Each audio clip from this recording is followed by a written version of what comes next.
कण्हेरी हे तसं अगदी लहानपणापासून माझ्या परिचयाचं आणि जिव्हाळ्याचं गाव. अगदी लहानपणीच कण्हेरीशी ऋणानुबंध जोडले गेले. लहानपणी पाहिलेली यात्रा अजूनही आठवणीत होती तशी जिवंत आहे.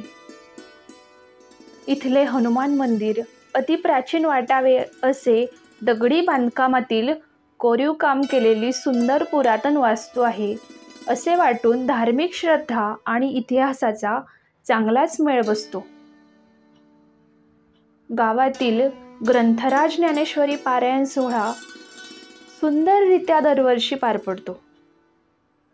मला आठवतं की पारायण सोहळ्याचा सुवर्ण महोत्सव अनुभवला त्यावेळी मी हरिभक्त परायण एकनाथ महाराज सदगीर यांचे सुश्राव्य कीर्तन याच गावात आणि याच मंदिरात ऐकले होते.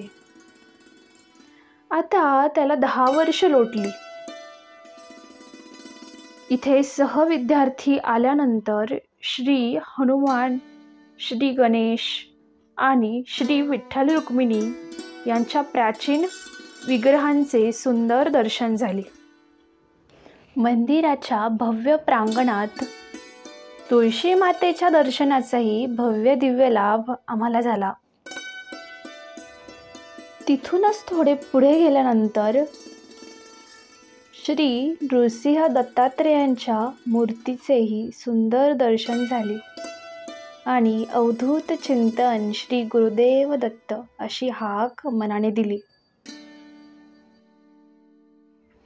मंदिरातील सुंदर विग्रह, मंदिराच्या रचनेचा आखीव रेखीव सुंदर सुबकपणा पाहत पाहतच विद्यार्थिनींनी मला श्रीमद भागवत कथेच्या व्यासपीठापर्यंत नेले.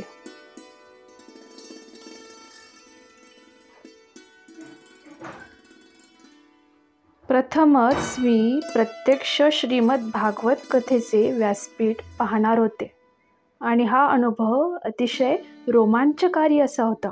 समोरच व्यासस्वरूप कथाकार आणि श्रोते बसले होते. तिथून पुढे आम्ही शिवशंकराच्या मंदिराकडे गेलो. कथा ऐकण्याची खूप इच्छा होती, परंतु वेळेअभावी मला ती कथा ऐकता आली नाही.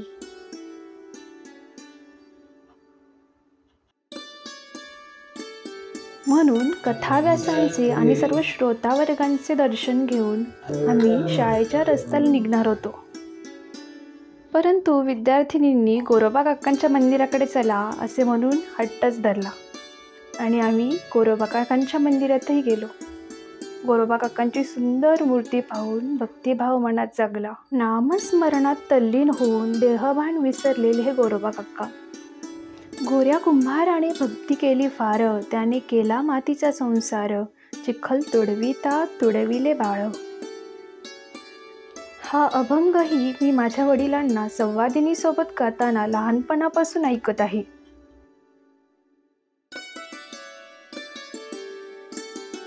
मंदिराच्या बाजूलाच शिवकालीन प्राचीन असा खुष्कीचा मार्ग आहे. त्या मार्गाबद्दल माहितीही मला विद्यार्थिनींनी दिली.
हसत खेळत सोडा आणि प्लीज आमच्या मॅडमला सोडा ना, आमच्यावर एक दिवस एन्जॉय कराय.